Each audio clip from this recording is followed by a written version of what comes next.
आता हे पा काय म्हणताय, ओबीसीतून नाही, त्यांना वेगळं स्वतंत्र द्यावं। ओबीसीतून जर आरक्षण भेटत असेल तेव्हा सुद्धा सांगितलं आणि आता सुद्धा सांगायला तुमचं बांबूच आहेत आमच्याकडून, तुम्हाला आम्ही काय सपोर्ट। आता मला एक गोष्ट समजत नाही, जे पाहते आम्हाला उठलं सुट पोकळ बांबूची धमकी देऊ राहिले तुम्ही।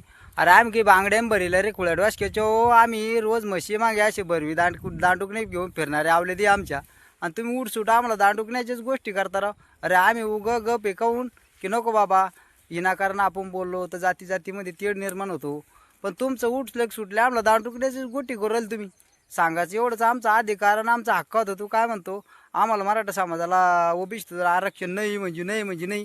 अरे ते का तुम्ही त्या बापाचं नाही बोलते, कारण ते डॉक्टर बाबासाहेब आंबेडकरांना आमच्या समाजासाठी लिहून ठेवलं, आणि ते आमचा न्याय हक्क आम्ही सरकारशी भांडून न्याय देवतेकडं मागून सनी आम्ही आमचा मिळवला, आणि मिळवणारे अजून जो काही थोडाफार राहिला असेल तो बी राहील तर नाहीच म्हणा तसं, पण सगळा मिळवणारे।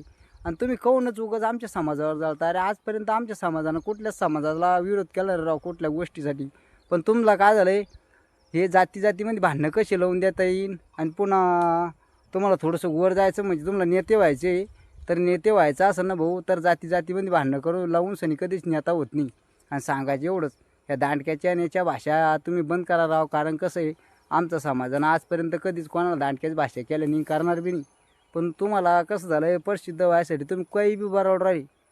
आता त्यो तिकडं आणि तू इकडं, म्हणजे तुमच्या दोघांना कायच ठरवलं मला हेच समजून राहिलं। तुमचं म्हणणं एवढंच वाटतं की जातीमध्ये भांडण लावून द्यायचे आणि तुम्ही निघून जायचं, एवढंच करणार तुम्ही। म्हणायचं एवढंच मला, अरे तुम्हाला जर कधी तुमचं कोणतं आरक्षण लागते तर तुम्ही न्याय हक्कासाठी तुम्ही लढा, तुम्ही घ्या, आमचं काही म्हणणं नाही। पण हे दांडक्याच्या भाषा करू नका राव, लय जीव जळतो राव। काय सांगू तुम्हाला, आम्ही बी काही बांगड्या भरेल नाही रे बाबा हो, पण कसं आहे शेवटी हा महाराष्ट्र शांत आहे, शांत राहू द्या। कशाला विनाकारण एकमेकाची जाती काढता, कशाला विनाकारण विरोध करता, एवढंच सांगणे तुम्हाला। जय शिवराय, जय भीम।